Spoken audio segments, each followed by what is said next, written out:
Greetings, adventurers, and well met, Master of Dungeons here on the Master of Dungeons Twitch channel, twitch.tv/the Master of Dungeons. It is Tuesday. It is time for some Dungeons and Deliberations, where we're going to be working. Usually do work on some DM prep and stuff like that, but today we're going to do a little bit with Roll20. Hope you had a wonderful weekend. I hope you're having a great beginning to your week so far. Over the weekend, we did have our virtual D&D weekend for January, partnered with Wizards of the Coast and Baldwin Games. And I ran some Season 7, or Tomb of Annihilation adventures. I'm going to go ahead and delete those tables while I'm thinking of it. But I had a lot of players that were not familiar with Roll20.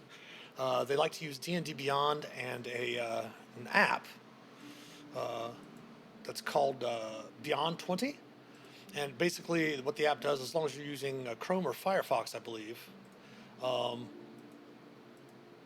you can go through and basically, as long as you have that app going, you can roll from your D&D Beyond sheet. And that works great, but some of the players said they'd like to learn how to use Roll20 a little bit better. So what we're going to do today, I'm going to finish this last game. Actually, I do have one more to delete from a couple weekends ago. I've already got that one. Okay.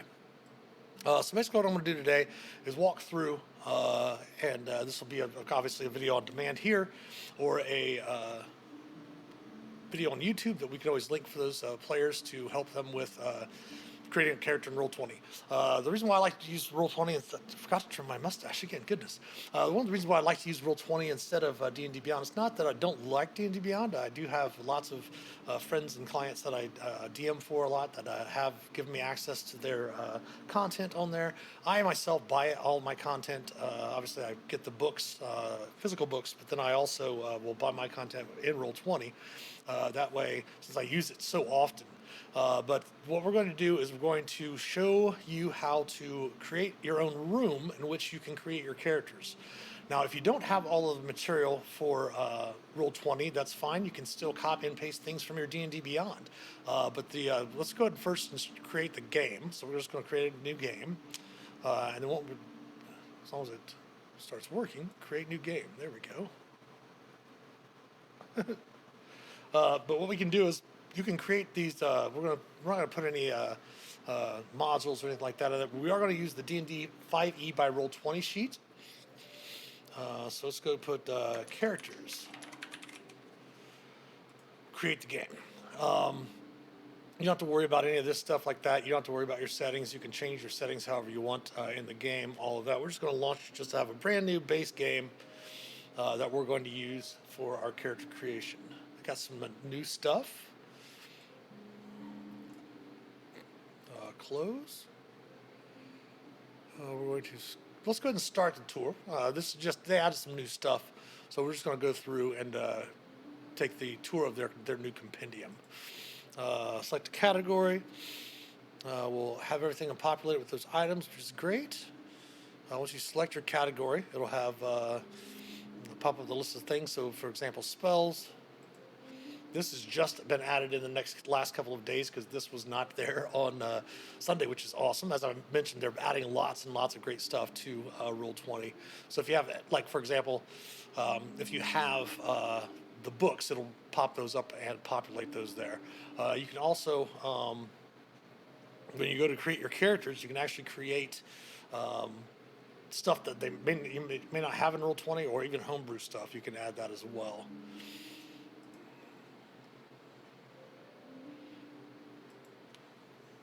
Some filters. So you have them all by concentration and ritual. Now, this is really, really awesome. Oh, this is so good.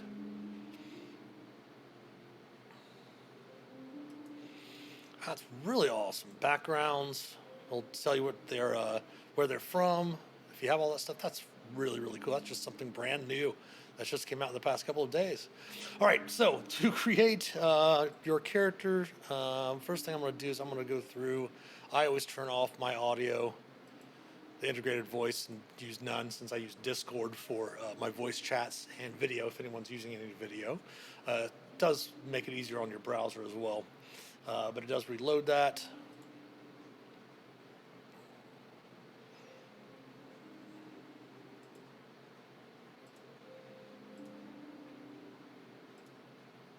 And if you want to change it to names only, if you're not using video or you don't want to see the icons, you just put names only. That's generally what I set up with, sorry. So to create your character, first thing, there's multiple ways to create your character. We're going to name this character Marty.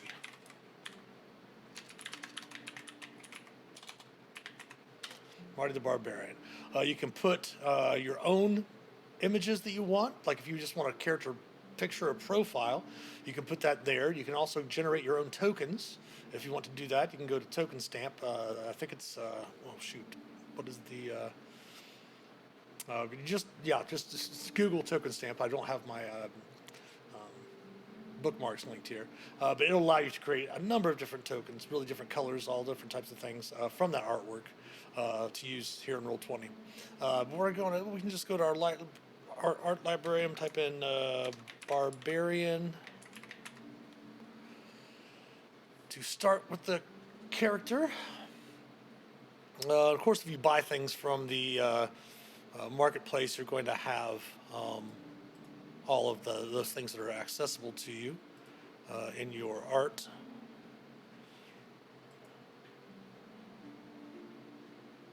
That's a fun one from Roll20 Con. This just past year, we'll use that one. Looks like a fun little barbarian, right? All right. So we have Marty the Barbarian. Okay, so it's going to give you a couple of options. You can use the character mansion that's built into Roll20, which helps you go step by step through creating your character. You can create it as an NPC, which makes it basically kind of like a monster stat block, or you can edit the sheet directly. We're going to go through a couple of different ways to do that. First, we're going to start with the Character Mancer. A lot of people are afraid of using the Character Mancer or aren't happy with the Character Mancer when it first came out. They've made lots and lots of improvements to it, and it does take you through a step-by-step process of using the Character Mancer. Just like anything, there's going to be small little bugs here and there, but you can use the Character Mancer and you can customize things while using the Character Mancer. So we're going to start off with the Character Mancer first. And as you'll note, once we're done with this character sheet, you'll see that the character sheet itself is almost exactly like a standard Dungeons & Dragons 5th edition character sheet. So the first thing we'll do is we'll go through each one of these steps. Now keep in mind that if you go to a certain step and you want to go back to another one, you can just go up here and click the category. It'll take you back there. It'll still save everything else that you've already previously done as well. So let's first just want to say, okay, start by clicking next. It tells you everything about the Character Mancer. For example, we do have all of the books for 5th edition in here. I'm not sure if they've got the Book of Many Things in here yet. I'm not sure. I'll have to double check that. But you can, it'll access everything that's in your compendium. If you don't have things for Roll20, as I mentioned, you can simply copy and paste things from your D&D Beyond account into your character sheet. So first thing it'll do is you can customize your origin, just like in Tasha's Cauldron of Everything. I think that's what it's called. I can't remember. A little slow this morning or afternoon. You can customize your character if you want, customize your origin using that, or you can pick just a race out of all of the compendium things you have. If you want to do a custom race, you can totally do a custom race as well. But let's go ahead and Marty the Barbarian, we're going to make them a...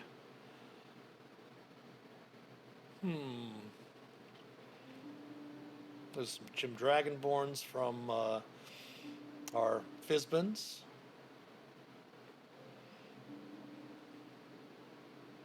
There's Goliaths, Dozy from Spelljammer, Howlin from Strixhaven, Creative of Chaos. Now, for example, when we're using playing Adventurers League, which I do a lot of Adventurers League adventures, especially since it's most conventions and such, because it's portable. For those you want to use the most updated version, for that would be Mordecai Presents Monsters of the Multiverse, as the one that was in Volo's Guide to Monsters is kind of what they consider legacy now. You can also do a Tasha's custom lineage there. But let's go ahead and make Marty the Barbarian a turtle. Okay, so then what it's going to do for us is it's going to give us all of the information over here, first of all, that we have in our compendium as a turtle. Keep in mind, if these if some of the stuff's not there, you can create it custom and copy and paste it into the different things. So when determining a character's ability scores, increase one score by 2 and increase a different score by 1, or increase 2 different scores by 1. Follow this rule regardless of the method you use to determine your scores, such as rolling or point buy. So that's kind of some of the updated stuff that they put in Tasha's for character creation to kind of break the monotony of saying, okay, I'm going to play a hill dwarf. I have a +2 to this and a +1 to this always. They've changed that around with Tasha's and allowing you to update your different stats. So we're going to go ahead and we're going to do +1 strength, we're going to do +1 con, and we're going to do +1 dexterity, because those are the most important things for barbarians. And we might not do the dexterity because being a turtle, as obviously we can scroll right over here, we can see all of our total abilities that are going to pop up. So since our dexterity is not going to affect this number for our armor class, we're just going to go ahead then and do something else for dexterity. And my scroll wheel's a little messed up. Well, let's go ahead and do con. We'll put 2 into constitution. That way we can start with a strength and a constitution that's pretty high. Alignment, we're just going to go ahead and go chaotic good. He's a barbarian. He's a good character, but not really into civilization. And he could be small or medium. We're going to make a medium. Speed's there. Language proficiencies, it gets to have common and choose another language. Most of the time it used to be whatever your racial language was, but we can pick a different language. So let's go with common and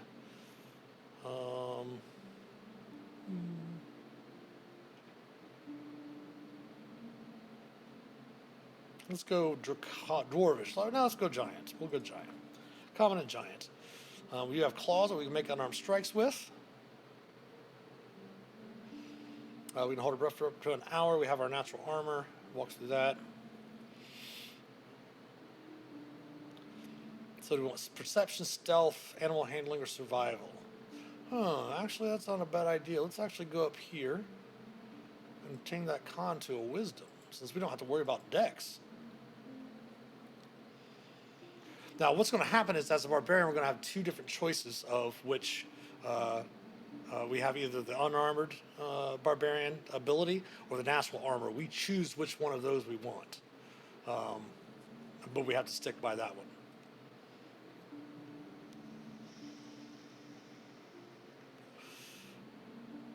So let's change that to wisdom. We did. All right. Let's go ahead and take a perception. That's always good to have perception. And then we have our shell defense. Now, for example, we're going to choose our class. We're going to go with barbarian. You can also do your own custom class. So if we chose custom class, it'll go through and it'll ask us what the name is, which saving throw proficiencies there are for that class. It'll come through and ask you all those different class features, and you can add the features. You can add spellcast ability, all of that stuff. You can create your custom class if you're playing homebrew even in there as well.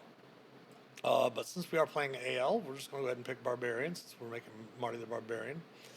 Gives us our simple martial proficiencies, all of that. Gives us our armor proficiencies, and we choose the skill proficiencies, and they give you the choices from the barbarian's class list. So we're going to go with survival, and then we're going to go with athletics. And it talks about our rage, lets us know our rage, armor, defense. We're not going to have that. We're going to have our shell defense. And of course, it gives us our class equipment to start with. And then it'll ask for our ability score method. You can choose the standard array.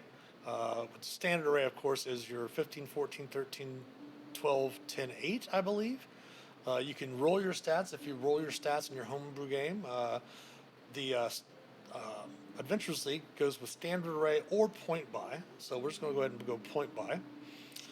And then it tells us how much everything costs. Like if you choose an 8, that's going to cost no points. You have 17 points available. So what we're going to do is we're going to go with our strength. We'll put a +1 in strength, so we're going to go 15 there. We're going to put a +1 in con, so we're going to buy 15 there. So it's going to take a few less points. 10s don't cost any. Oh, actually, 8s don't cost anything, right? That's right. 9's 1 point and 10's 2.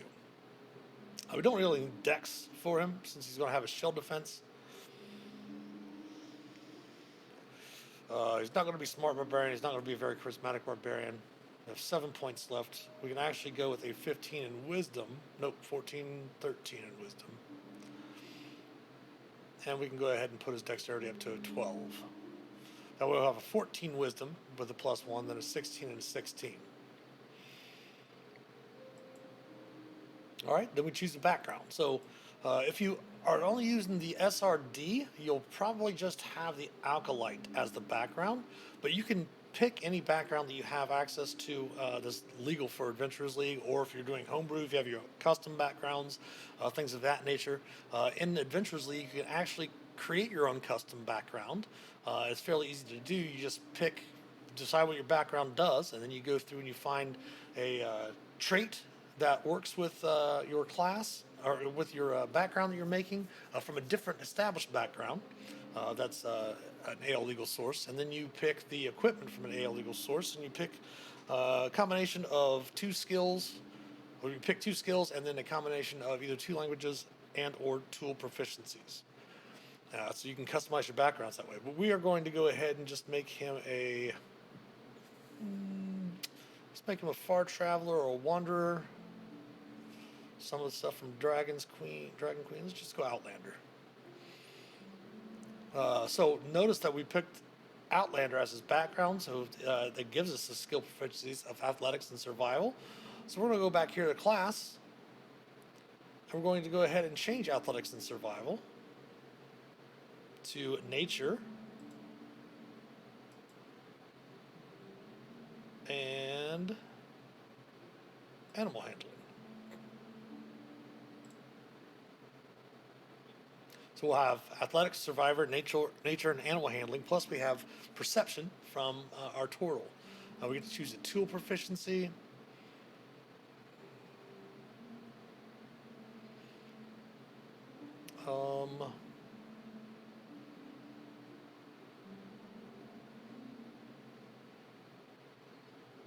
This would be an instrument because of far traveler, or because of wanderer.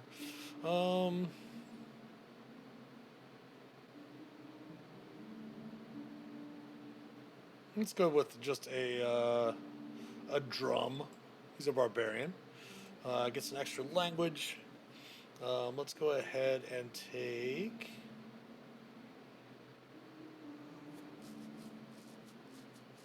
let's go ahead and take Sylvan. And then a wanderer, basically you can choose your origin or you can roll. Let's put him as a tribal nomad, hunter-gatherer. Let's put a guide. Now again, it's got the personality traits all in. You can roll them randomly, which some people like to do because since these kind of guide your role-playing possibilities with your character.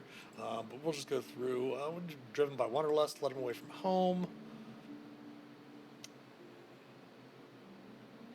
Well, then we'll go with place no stock in wealth or well-mannered folk. Money and manners won't save you from a hungry owlbear. Our ideal... Well, let's go with the chaotic part of it. We could go with like the good. It's each person's responsibility to make the most happiness for the whole tribe, or life's like seasons and constant change and change with it. We'll go with that for the chaotic part of it. The bond. Well, let's go ahead and put the last of his tribe. And then we have his flaw.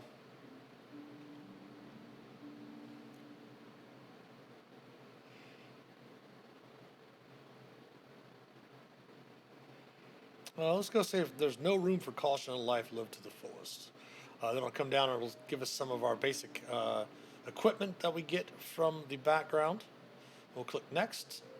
How would like to choose our equipment? You can do starting wealth, which you'll roll your hit point, it'll roll your starting gold for you based on your class, and you can do it that way. What I'll generally do is just use class equipment, and we're going to have him use a halberd.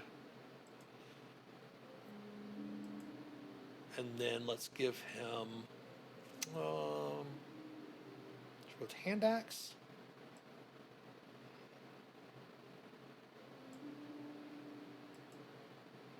Yeah, let's go with hand axe. Hand axes.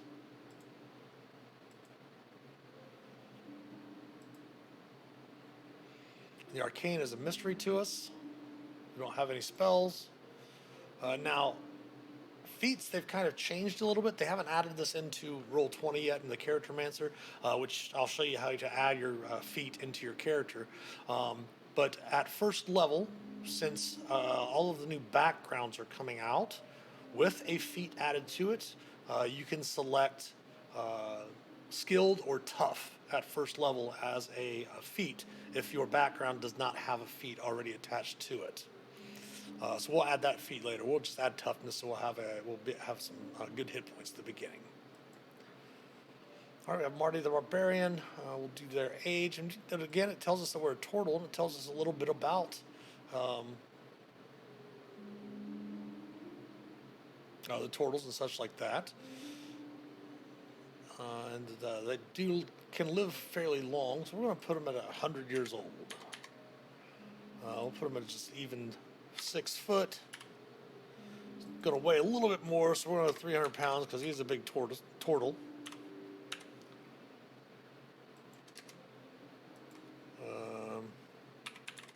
Green eyes.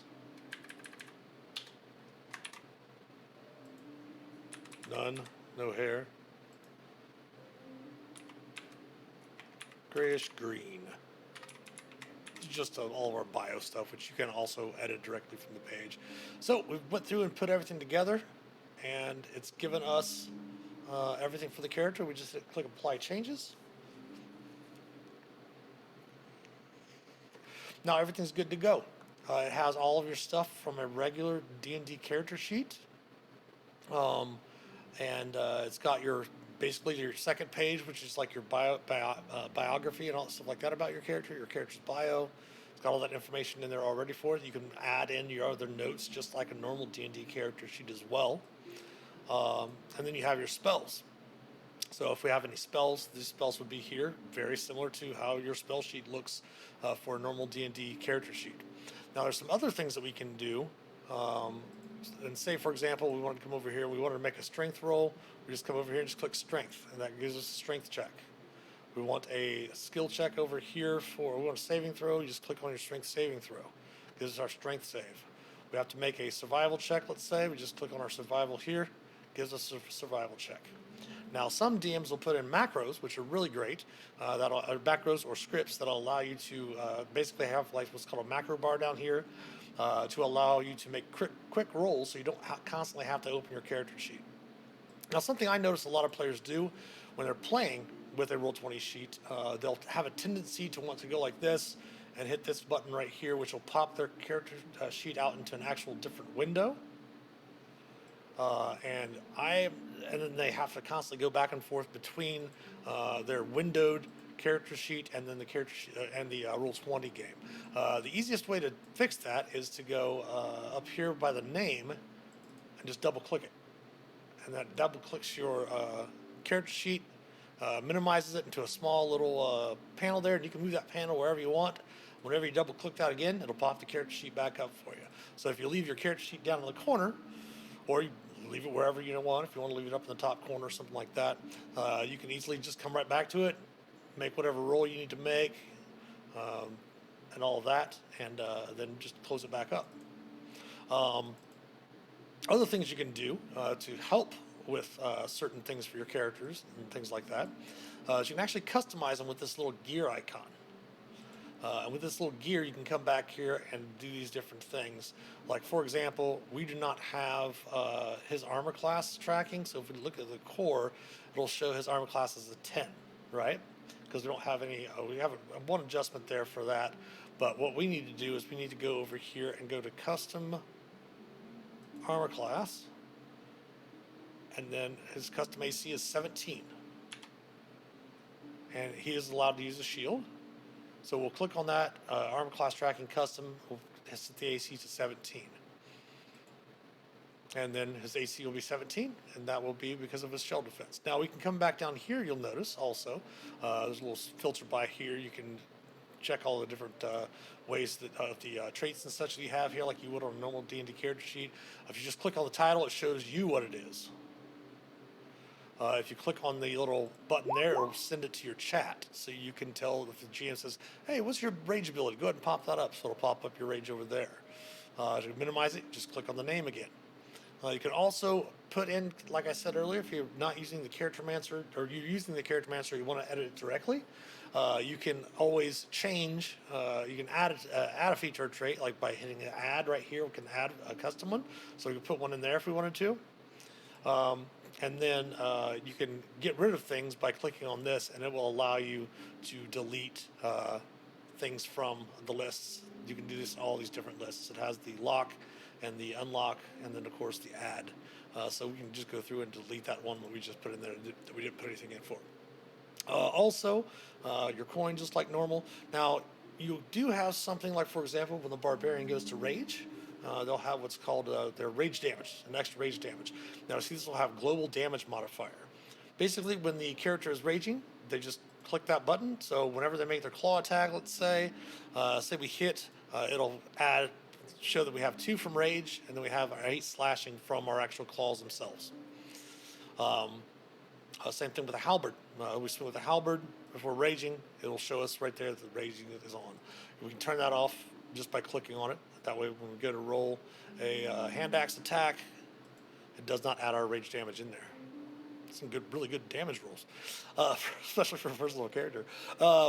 Now, you can also add other custom things very similar to this global damage modifier and change things around by, again, going back to this, your gear icon, and this can change lots of different default settings from your main character sheet.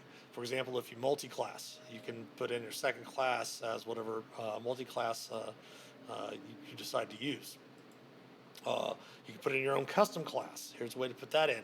If you want to edit the sheet directly, not go through the character mancer, you can use a custom class.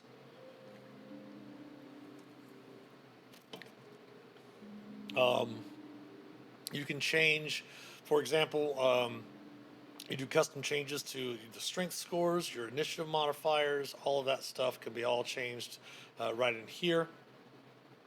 I always like to have my add dex to tiebreaker, add dex tiebreaker to initiative. That way it helps the DM with tiebreakers and such. You can modify hit point attributes. You can modify saving throws. You can do a global save modifier. Like, for example, if you have custom magic items that gives like +2 to all saves or something, you can go through and change that if you're doing homebrew. Also, here is where you would go through if you're an expertise or a bard that has jack of all trades. Reliable talent you can turn on if you're a rogue. Generally, that will turn. I think that turns on once you get to a specific level of rogue when you get the reliable talent. Also, you can have up here if you're like an arcane fighter, arcane rogue, halfling luck. If you're a halfling and you have the luck thing, you can turn that on and it will automatically reroll 1s for you. Powerful build will increase your carrying capacity and all of that. But if we want to add other things, as I was mentioning earlier, and you can change your queries, all the stuff like that. I always have the players roll advantage, and I always take the left number. And then if they have disadvantage or advantage, we'll apply the other one there as well. But as I was mentioning, we have our, to add things very similar to your global damage modifier with rage. What you can do is you can come over here and turn on all of these global fields.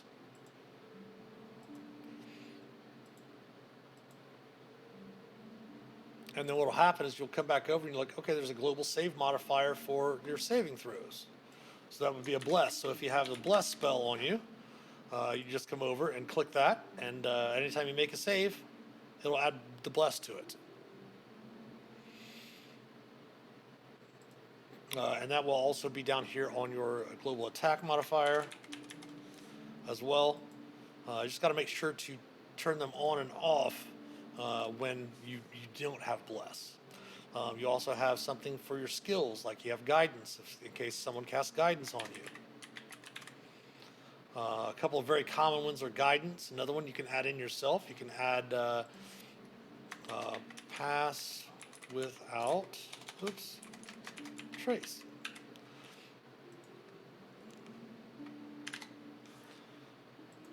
So we have a pass without trace. We go to roll stealth, and it'll automatically add a 10 to our check, which is what we get from your pass without trace thing. So you can add those custom things in there. If we have a special special fighter ability or different class ability that adds defense and such like that to it, you can add that in there. Like for example, we could change this. We can go over here and put 2. Oops.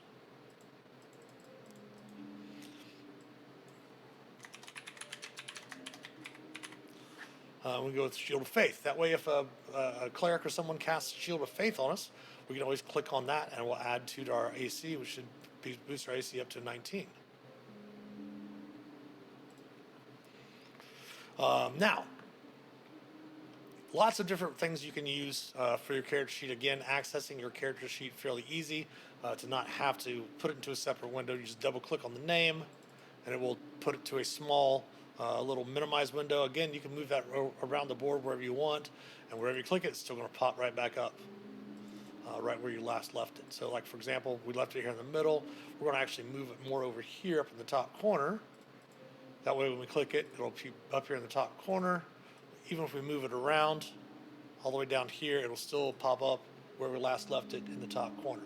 So that's a way to minimize your character sheet in the game without having to put it into a separate window. It also helps by obviously not saying that anyone that wants to use the Beyond 20 app with D&D Beyond and Roll20, it's awesome to have that access. But to be able to use the character sheets in Roll20 does add a little bit more to the game. Now, if you want to add even more extra stuff, to make it to where you don't have to refer to your character sheet all the time, and you're able to see whatever map, things of that nature that the DM has out, you can do turn on what's called your macro bar. You'll go up over here into this little 3 hexagons, which is your collection. Click on your collection, and you'll be able to show macro bar. And it'll turn on a small little gray bar down here at the bottom of your screen. Now, to add things to your macro bar, if a DM has macros enabled, you can click on those, and it'll put those in there for the DM from the ones that DM's prepared. But to make your own macros, you can actually say, okay, his halberd is one of his main attacks. We don't have to want to constantly open up our character sheet to click on the halberd. So what we're going to do is we're going to go ahead and drag this, and it's going to pop up a little macro bar on the bottom of your character sheet and allow you to place things there. Now, you will have to rename them most times. It's like right there, there's Marty the Barbarian repeating attacks. We just go ahead and click on it, and we rename it Halberd. So anytime we have to make our Halberd attack, we click on our macro, and it'll roll our Halberd attack. And to get rid of a macro, if you scroll over it, there's a little gray tab pops up. You just grab it and drag it off your macro bar, and it'll get rid of it. We also say we wanted to put survival on there because of survival checks. Just go ahead and bring that down there.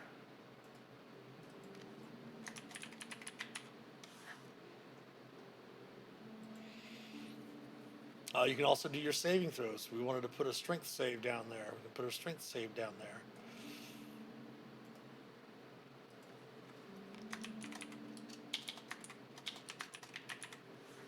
And you can do that with all of your different saves if you want. What I end up doing is I create a macro for my players that use Roll20 that they can just click on the saving throw, and it'll pop up and ask them which stat they're making a save for, and click on it, and then just click it, and it'll make that save for them. I'll do the same thing for skill checks. So then instead of having to drag all your skills down, you can click on the macro that I created to just roll your skills from that as well. But everything else is fairly clickable. Your death saves, it records your saves for you. So you've got one failure there, so you can put down that you got a failure, and all of these different things. You can add temporary hit points to your character sheet. You can have your DM or yourself set up your own token ahead of time. But this is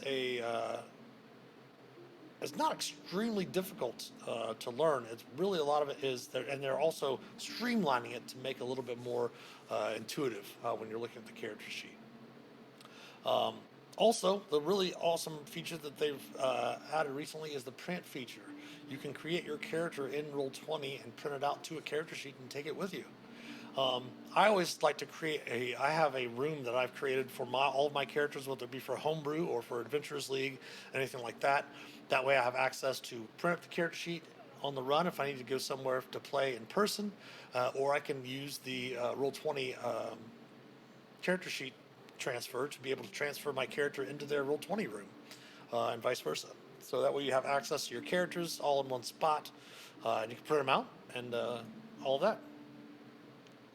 Not sure if you can print to a PDF or not, but you might be able to. Maybe even save them like as hard copies on your computer as well, or not hard copy, but a file, I should say.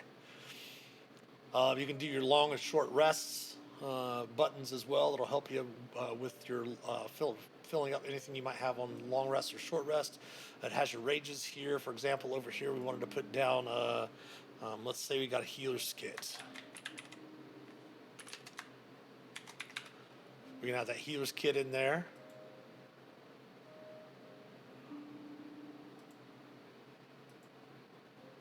And this is not going to reset on a short rest or anything because it's just, oops. It's only got 10 uses for each healer's kit. So we can put that there, and every time we use it, we can use the buttons here to reduce the number of charges of that healer's kit. So I believe we'll check the rage here, for example.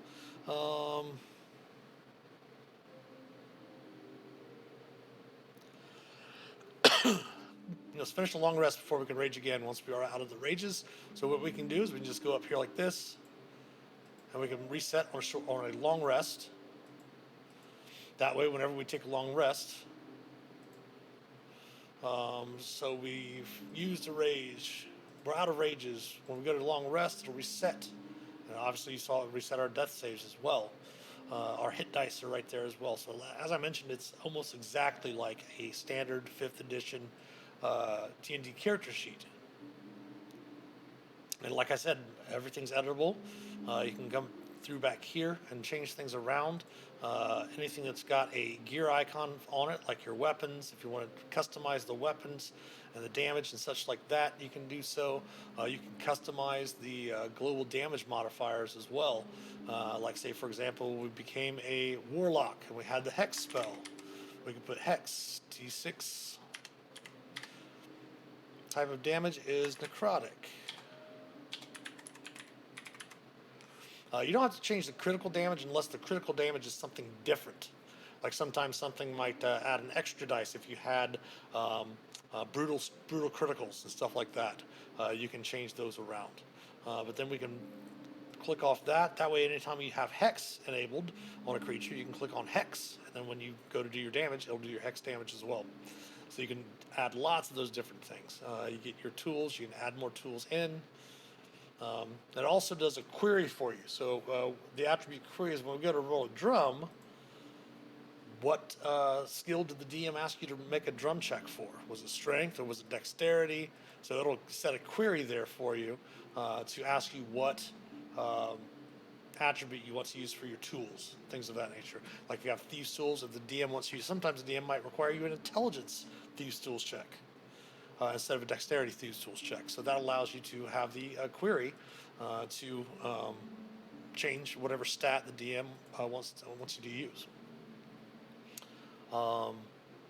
Then of course your equipment down here, as you noticed, it did say that things were draggable. So let's go over here back to our compendium.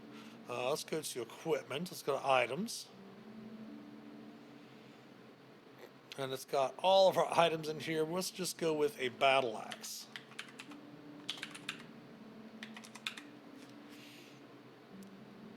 Okay, so first thing you'll notice is it'll bring up proficiency battle axe, and then it'll bring up the items of a battle axe. We're just going with just a regular old battle axe right here.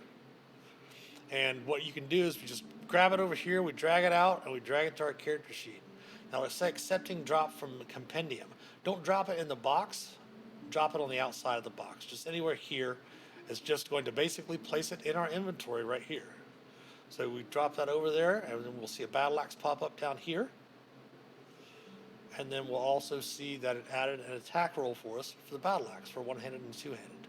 Again, we can drag it down to make our own macro down here for it as well. Say, for example, we are playing a turtle, but say for example that we were using armor. So let's go back up over here. Let's just go ahead and turn off the custom armor here. Let's go automatic. So we're not going to be using the shell defense, so we'd have an AC of 11 because of 10 plus our dexterity. Say, for example, we're playing something other than a turtle, and we start off with leather armor.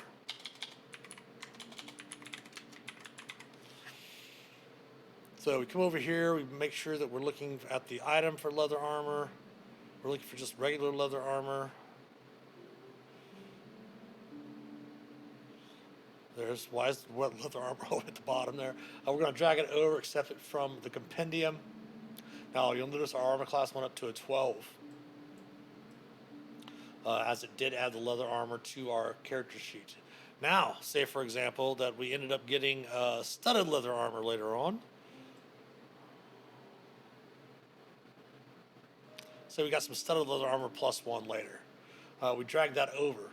Now what's going to happen is it's going to give us a warning up here. AC is not incorrect. Unequip extra armor or shield from item details.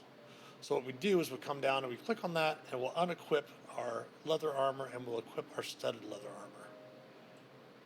armor to adjust our armor class. Then say for example we also have, we want to add a shield to our character sheet. Make sure to not pick the spell. Let's go with a sentinel shield.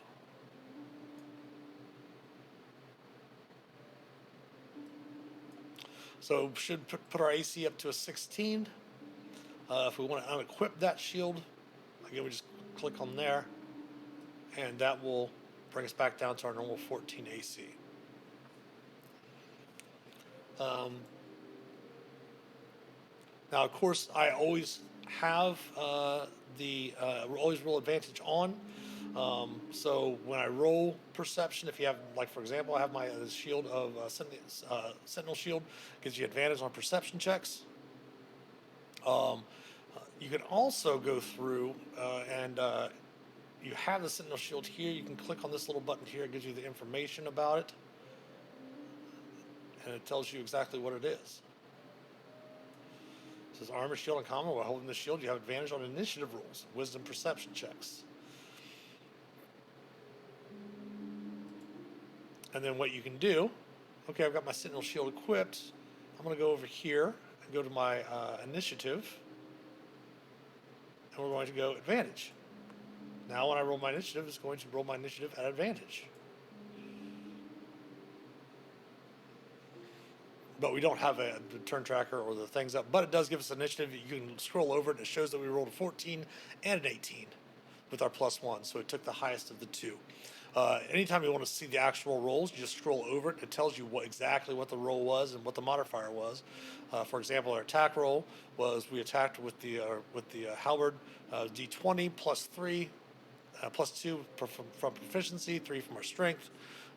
So we rolled a 15, so our final roll was a 20. So you can see all of those different rolls in there.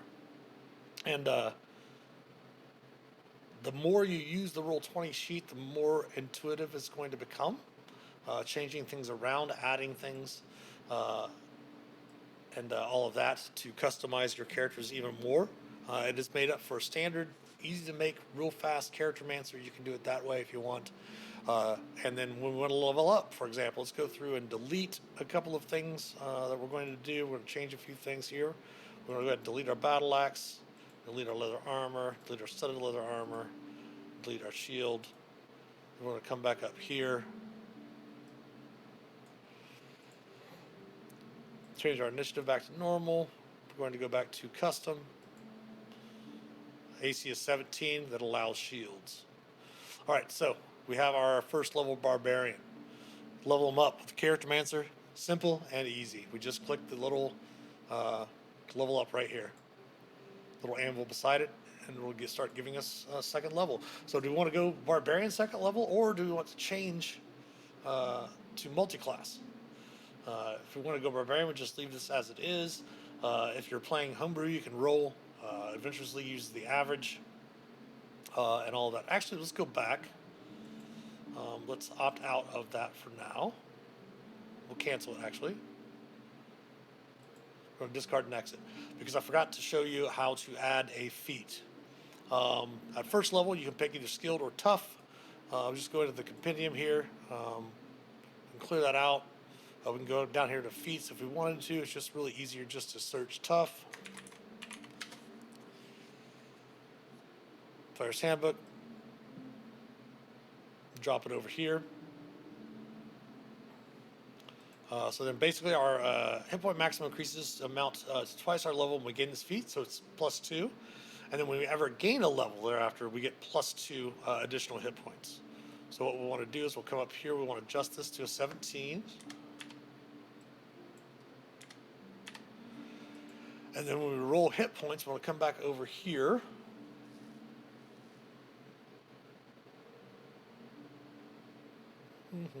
Where is it?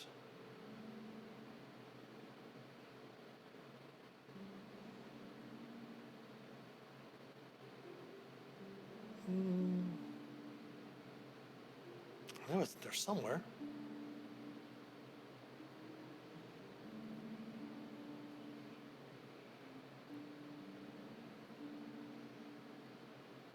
Maybe it's not. I thought that there was. But you just, I think, I'm not sure if they added that in. I thought they had added that in.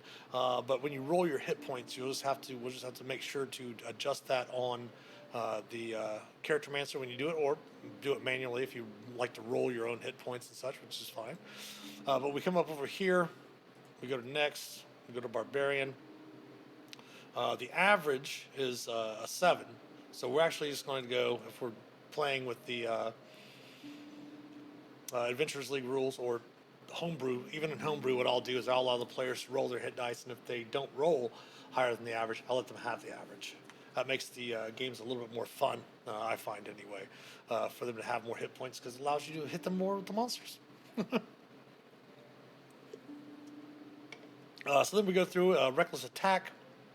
Danger Sense will be added, and we'll get we won't get to choose our path until level 3. So then we'll go next. It tells us what our Reckless Attack is, tells us what our Danger Sense is, and we're done. And we apply the changes, and we have a 2nd level Barbarian. They're all good to go. Especially using the Character Mancer makes things a little bit easier. Level them up again, same thing. Of course, your coin is right down here, just like your 5th edition D&D character sheet. So that is the basics of using the Character Mancer. Alright, so what we're going to do again, now keep in mind this is also a feature that you can do in all Roll20 rooms now. I'm not sure the DM can turn it off or not, but you should be able to step in every Roll20 room that you go to play and be able to create your own character. So you just click on the add character, it'll pop up. So what we're going to do now is we want to go with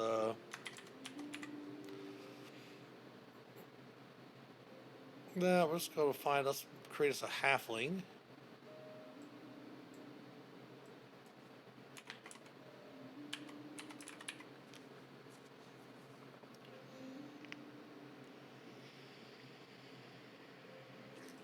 Now, there are stuff that I have not purchased from the marketplace that will show you premium assets that you can use. Like if you want to use the top-down isometrics like that, a lot of those are really, really great. Devin Knight has a lot of great stuff in the stuff. He also has a lot of stuff that's free as well, free assets that does heroes and villains.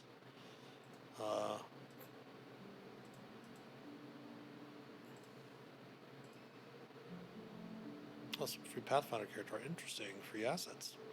But we're just going to find a regular old halfling. There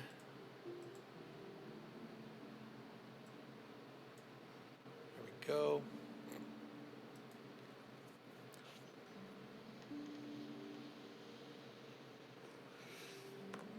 Now what we're going to do now is going to do it and edit the sheet directly. So basically, if you're just editing the sheet directly, everything else we change. So we're going to go up here to class. We're going to make Rosie a cleric. We don't have a subclass yet. I guess we would pick our domain at first level. So we're going to go life cleric.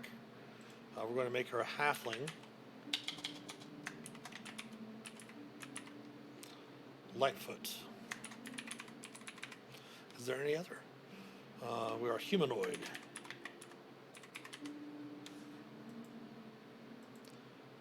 So we are life cleric, and it gives us our Lightfoot halfling. And then we can put in our own background. We're going to go with acolyte.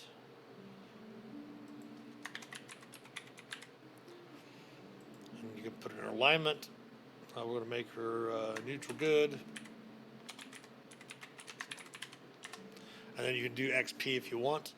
Most of the games that we play anymore are just milestone games. But if you still collect XP like in the old-fashioned way, the good old days of D&D, you can obviously put your hit points in there manually as well. You can also add and take away your inspiration and all of that. Then we go through. You just basically go through and change all the stats to whatever their stats are that you roll. We'll give her 12 strength. We'll just give her the standard point buy things. So they get a +1 dex, I think. So we'll make that a 13 for 12. I'll put that up to a 15. Put her wisdom to a 16. Which the con will be a 16 too. 12, 12, 10.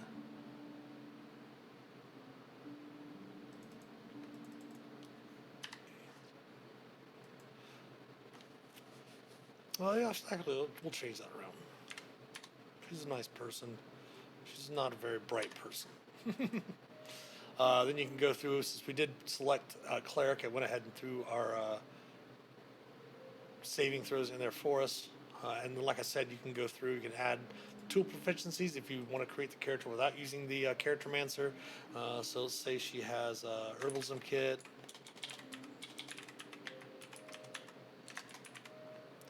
Proficient, and then we'll go to Query, Attribute. That way we have the Herbalism Kit. The other option as well is we can come over here.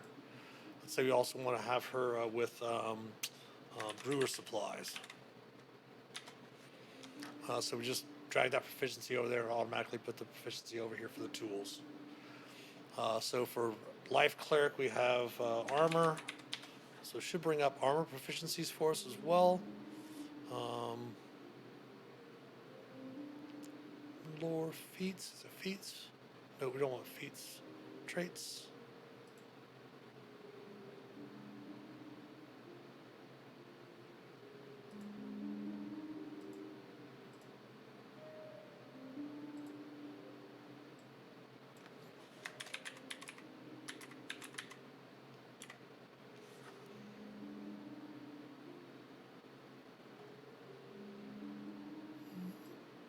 Guess we just go like this.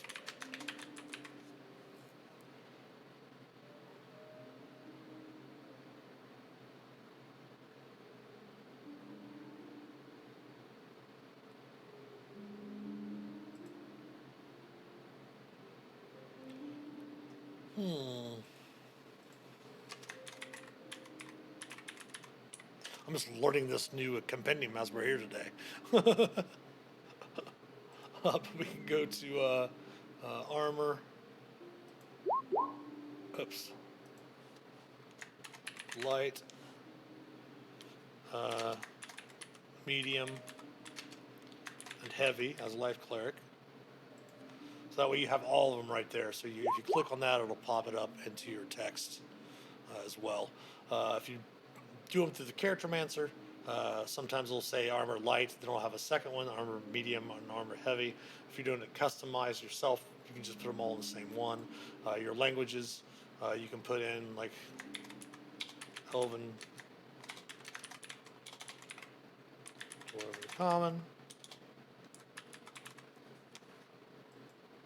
And then click your languages. DMS says, what languages does everyone speak? You just simply click on that to do it that way. Again, you can put in the stuff yourself if you want. We want to put in the class traits as well. You can click on that. You can go life domain. It is going to be a class feature, and it is going to be first level cleric. And then we can go through, if we wanted to, we can go through and find our D&D Beyond. I'm not sure if this will pop up my D&D Beyond. Yeah, it will. Perfect. All right, so then we can come over here to sources, at our player's handbook. This is the way you would do it if you don't have your the things in Roll20. If you haven't purchased any of this, we can go to the Divine Domains, we can go to Life Domain.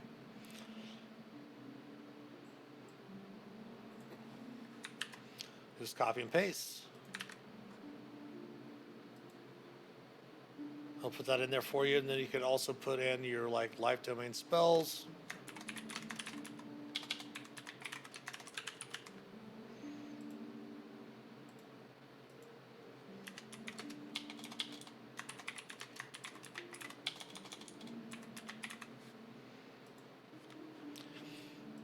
Then come back over here. I'm not sure how it's going to do with the copying of a table, but I don't know. We'll see.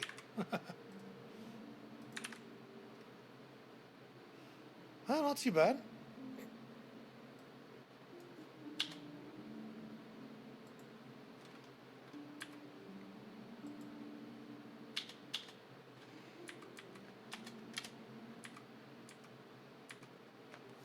Nice. Does click over fairly easily. So it gives you your life domain spells. You can hide them, put the information into the chat, all of that. We can go to Halfling as well. So you can go back to Halfling. Let's go to table of contents again.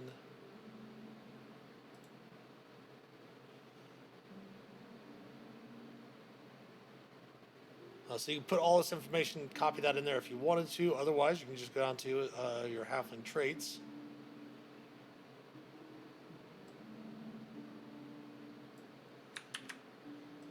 So if you wanted to, you can just go over here and go Halfling traits.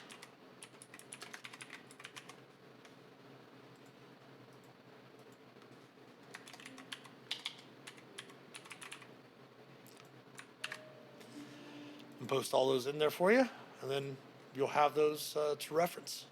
And you can do that with every one of your things. A lot of stuff you can, as I mentioned before, if you want to do it custom, you can still pull it over from the compendium. Just do your search in your compendium, and if it's something that can be pulled over the character sheet, obviously you put in your own personality traits, your own ideals, all of that, your hit points. So obviously what we want to do is building a halfling, we want to come over here and click halfling luck. That way, when any time a natural one is rolled on a d20, it will re-roll it for us. Using the second one, regardless of the roll, and all that. So that is the basics of creating a character in Roll20. As I mentioned, you can do it just like with like you would a pen and paper or pencil and paper character sheet, and put it into the put it in edit it yourself. We can also go through and create another character where you're going to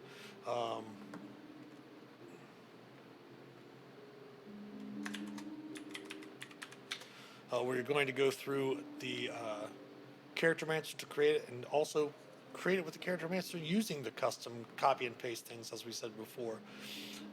So you can automate some of it yourself. So let's say we're going to make an Asimar. We choose the abilities, all stuff like that. We can come through, change some things around. We can put in a custom class, a custom race, all that, and you can do it through the character manager as well, and that way it will pop up onto the character sheet for you also. So hopefully for my players from this past weekend that really wanted to learn a little bit more about creating characters for their Roll20 characters, to create them in Roll20, that's the basic tutorial of that. Of course, if you have any questions about it once you watch this on video on demand, or if you have questions about it once you watch it on the YouTube channel, feel free to join our community Discord and ask questions about it in our general channels. People love to talk about D&D over there. But that's going to bring us to the end of today's stream. We'll be back tomorrow with our Tavern Talks at the Shifty Board, finishing up the playtest, Player's Handbook Playtest 8, going through some of the different conditions and glossary at the end there as well. But of course, thanks to all of our supporters, especially our patrons from Patreon. If you'd like to help support the channel, please consider becoming a patron or subbing here on Twitch, twitch.tv/themasterofdungeons. Of course, the link to our Patreon page, as well as our YouTube channel and all of our social media accounts, can be found in the About Us section below here on Twitch. If you would subscribe to us on YouTube, it is free. Watch the videos if you like them. Definitely give them a like, comment on the videos as well. Follow us on Facebook, Instagram, Twitter, all that good stuff. Every sub, like, and share helps us immensely. As mentioned, we do have the Master of Dungeons Community Discord server. If you click on the About Us section, there is a Discord panel. Clicking on that will give you an invite to our server where you can help shape an accepting, caring, and inclusive community. The merch store is also available. We do have a number of t-shirts, some pint glasses, some coffee mugs, some ball caps, things of that nature. Buying something from the merch store would definitely help support the channel. And then, of course, if you could, we are planning here in the next, I know it's taking a little while, but eventually we'll get there. We are going to plan on simulcasting on Twitch and on Kick. If you go to kick.com/masterofdungeons and give us a follow there as well, that would be awesome. But anyway, thanks for watching. We hope you have a wonderful rest of your day. And we'll hope to see you tomorrow at 2 p.m. for some Tavern Talks at the Shifty Board. Until then, take care. And as always, happy adventuring.